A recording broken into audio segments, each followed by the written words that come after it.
Good morning students. आपका जो subject है डबल ईडीएम, और डबल ईडीएम में आपको पता है कि मैं प्रीवियस ईयर क्वेश्चंस के जो मतलब बचे हुए क्वेश्चंस हैं हम उसको कंप्लीट कर रहे हैं। तो आई होप कि आप लोगों ने लास्ट वीडियोस देखा होगा और जो भी क्वेश्चंस है उसको आप लोग रिवीजन कर रहे होंगे। और जैसे सब लास्ट क्लास में मैंने आपको बताया था कि किन्हीं 4 एयर पोल्यूशंस मतलब प्रदूषकों के नाम और पर्यावरण पर उनका प्रभाव बताइए, जिसमें मैंने आपको ओजोन के बारे में बताया था, carbon monoxide, CFC and fluorides के बारे में बताया था, है ना। और जैसे कि एयर पोल्यूशन से जो भी बेस्ड क्वेश्चन बन रहे थे, मतलब कि एयर पोल्यूशन क्या होता है, सबसे पहले हमने ये डिस्कस करा था। उसके बाद उससे देखिए जो भी जितने भी टाइप्स के पोल्यूशन है एक बार उसको शॉर्ट नोट्स में या थोड़ा सा आप रिवीजन कर लीजिएगा कि सबसे पहले जो भी टाइप का पोल्यूशन है वो होता क्या है ना, उसका रीज़न क्या है और रीज़न के बाद उसका इफ़ेक्ट क्या है, और प्लस थोड़ा सा इस चीज़ पे आपको देखना है कि आप उस पोल्यूशन को कैसे कम कर सकते हैं, है ना। क्योंकि एज ए इंजीनियर आप ही जितने सारे इंडस्ट्रीज़ वगैरह होता है तो वो जो पोल्यूशन होता है उन्हीं से आता है, तो उसको एलिमिनेट करने का तरीका भी हमें ही पता होना चाहिए। ठीक, तो जैसे ठीक है, इसको हम थोड़ा सा वन बाय वन अभी आपको बता देंगे। सबसे पहले जो मैं क्वेश्चन कराने जा रही हूँ उस पर मैं बता देती हूँ। ये लास्ट है आपका एयर पोल्यूशन से क्वेश्चन। वाहनों से होने वाले प्रदूषण को नियंत्रित करने के उपाय या यंत्रीय प्रदूषण तथा उसके नियंत्रण का उपाय क्या है ना। देखिए आपको पता है कि जो एयर पोल्यूशन है इसका सबसे बड़ा रीज़न है जो हम मतलब कि जो हमारे वैन्स हैं या मोटर गाड़ियाँ जो सड़कों पर चलती हैं, इनसे जो पोल्यूशन होता है वो काफ़ी ख़तरनाक है और बहुत ज़्यादा मात्रा में है। जितनी ज़्यादा स्मार्ट सिटीज़ हैं, है ना, उनमें उतनी ज़्यादा आप जिस तरीके से देख रहे हैं जो स्मार्ट सिटीज़ में वाहनों की संख्या जिस तरीके से इंक्रीज़ हो रही है, तो इसलिए पोल्यूशन का लेवल भी बहुत ज़्यादा बढ़ता जा रहा है। तो इसमें सबसे पहले ये कैसे किस वजह से होता है ये बात करेंगे, और फिर सेकेंड चीज़ है कि हम इसे कैसे कंट्रोल करेंगे, है ना। तो देखिए आपको एक बस आप देख रहे होंगे मैंने यहाँ पे बहुत ही कम डेटा मेंशन किया है। एक्चुअल में जितनी भी और सारी चीज़ें हैं जैसे आपने फिज़िकली देख रखा है कि उससे कैसे क्या इफ़ेक्ट पड़ता है, आपको इसके बारे में ज़्यादातर पता भी है। बस मैं एक यहाँ पे आपको लॉजिकल उसका जो रीज़न है वो समझाना है मुझे, है ना। तो वो लॉजिकल रीज़न आपको पता होना चाहिए, बाकी और जो भी आपको जैसे समझ में आता है उसी तरीके से चीज़ें होती हैं, ठीक है। देखिए सबसे पहले है जो मोटर गाड़ियाँ और वाहन चलते हैं, इनमें मतलब आप क्या कर सकते हैं, ये नहीं कह सकते हैं कि हम उस पोल्यूशन को ख़त्म कर लेंगे। क्योंकि अगर जैसे जो भी गाड़ियां हैं उसमें आप अगर पेट्रोल यूज़ कर रहे हैं, डीजल यूज़ कर रहे हैं, या फिर आप सीएनजी गैसेस यूज़ कर रहे हैं, तो ये सब पोल्यूशन के रीज़न हैं। तो इससे बस ये है कि हम कम कर सकते हैं ना कि हम इसे ख़त्म कर सकते हैं, ठीक है। तो देखिए जो भी आप पेट्रोल या डीजल जो भी यूज़ करते हैं, देखिए सबसे पहले मैंने यहाँ पे एक टर्म लिखा हुआ है कि एक आइडियल अंतर्दहन इंजन। अंतर्दहन मतलब 2 तरीके के जो इंजन्स होते हैं, मैकेनिकल वालों को तो पता ही होगा, 2 तरीके के इंजन्स होते हैं, एक बाह्य दहन करके होता है, एक अंतर्दहन करके होता है। तो अंतर्दहन में जो भी आपका फ्यूल होता है ना, जो फ्यूल होता है आपका जो भी बॉडी या मशीन होता है उसके अंदर वो फ्यूल हम लगाते हैं, और बाह्य दहन में जो फ्यूल होता है वो बाहर होता है, ठीक है। अब एग्ज़ाम्पल की अगर बात करें तो आप जैसे कि मान लीजिए आप जितने भी आपके वाहन होते हैं या पेट्रोल या डीजल जो भी है आप उसके अंदर डालते हैं, और वो जो फ्यूल होता है वो अंदर बर्न होता है ना। इसके अलावा जब आप रॉकेट लॉन्चिंग करते हैं तो मतलब उसमें वैसे मतलब कि आप उसको क्या करते हैं, पहले एक्सटर्नल सोर्स के द्वारा आग जलाते हैं और तब वो क्या होता है, प्रक्षेपित होता है। तो इस तरीके के एग्जाम्पल्स होते हैं, है ना। या आप किसी भी चीज़ को जैसे कि बहुत सारे ऐसे सिस्टम्स आते हैं जिनका इंजन हम बाहर रखते हैं, या बॉयल करके किसी भी चीज़ को एयर में उठाना, इस तरीके से जो चीज़ें होती हैं।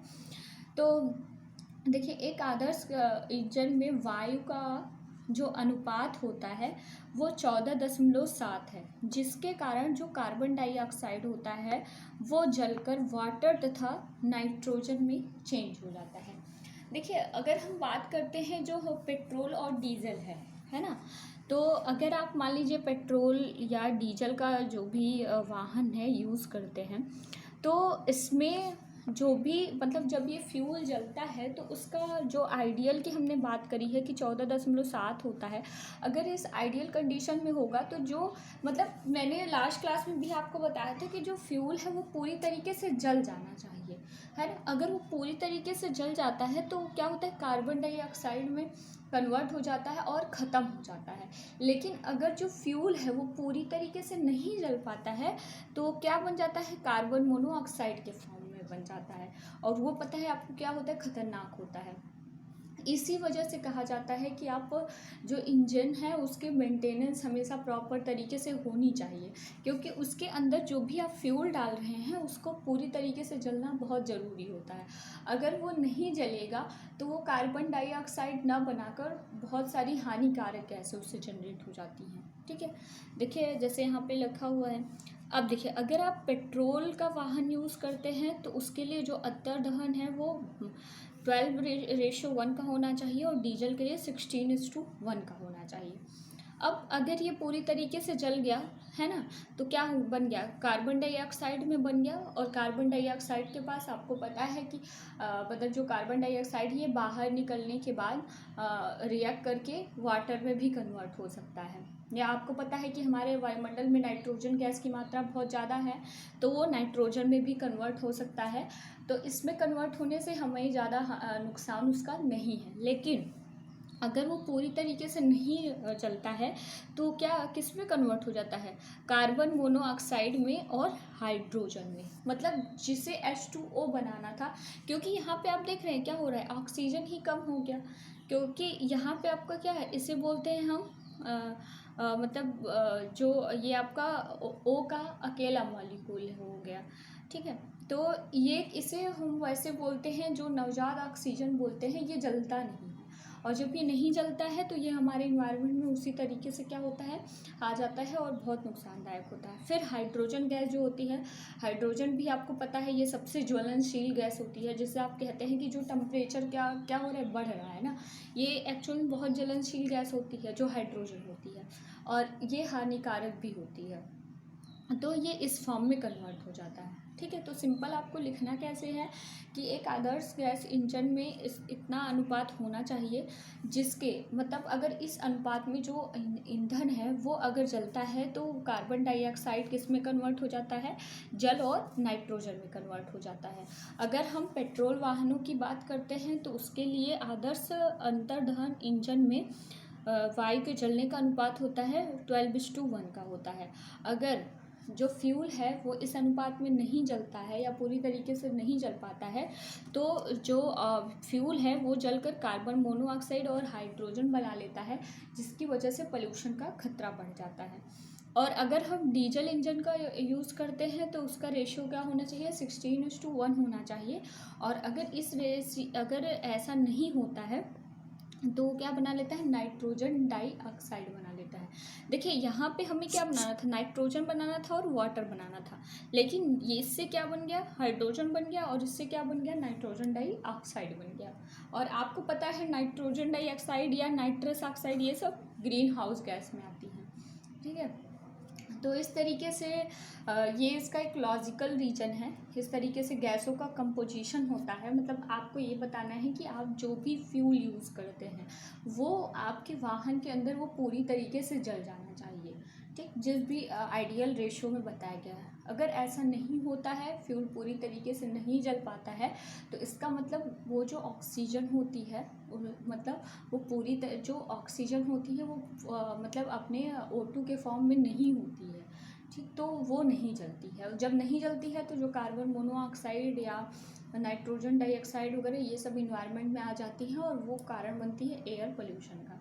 ठीक है, इसी वजह से आपको टाइम टू टाइम कहा जाता है कि आप क्या करिए, BS6 वाहन या जिस तरीके से आप मतलब जितने ज़्यादा कॉस्टली यूज़ करते हैं, चाहे बाइक हो या कार हो, उसके इंजन जो होते हैं वो इतने एडवांस्ड होते हैं। और इंजन के एडवांस होने का यही मतलब होता है कि वो क्या करे, उसमें जो लगने वाला जो फ्यूल है वो पूरी तरीके से जल जाए। जैसे अगर आप देखे होंगे कि बहुत जब पुरानी ऑटो वगैरह होती है, तो जब वो ऑटो चलती है तो आप उसमें देखते होंगे कि धुआं बहुत ज़्यादा निकलता है ना। ये धुआं निकलने का भी रीज़न है कि उसमें एक्चुअल में जो फ्यूल उसने डाला है वो पूरी तरीके से बर्न नहीं हो पाता है, और जो ब्लैक कार्बन के रूप में हमें दिखाई देता है ना। एक्चुअल में उसमें भी कार्बन मोनोऑक्साइड की मात्रा बहुत ज़्यादा होती है।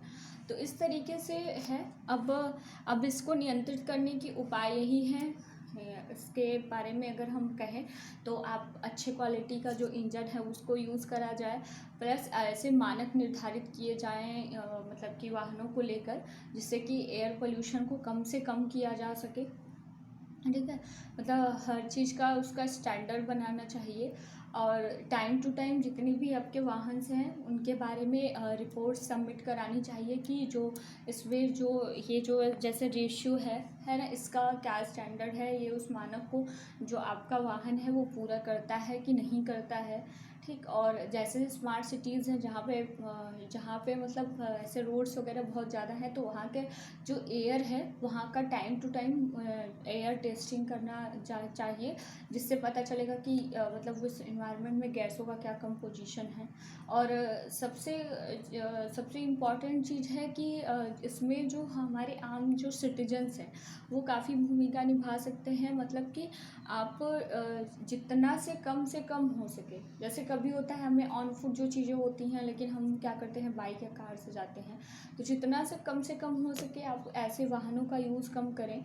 और जितने भी हमारे पब्लिक सेक्टर्स के वाहन हैं उन्हें सीएनजी बेस्ड बनाना चाहिए।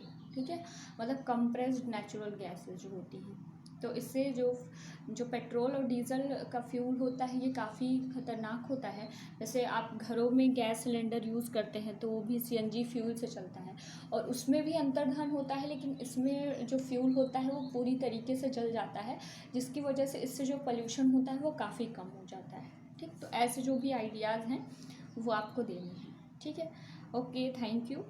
एयर पोल्यूशन के सारे क्वेश्चंस हो गए हैं। अब नेक्स्ट क्लास में बस थोड़ा सा रेडियो एक्टिव पोल्यूशन को आप लोग अच्छे से प्रिपेयर कर लीजिएगा, इसको ज़रूर पूछा जाता है।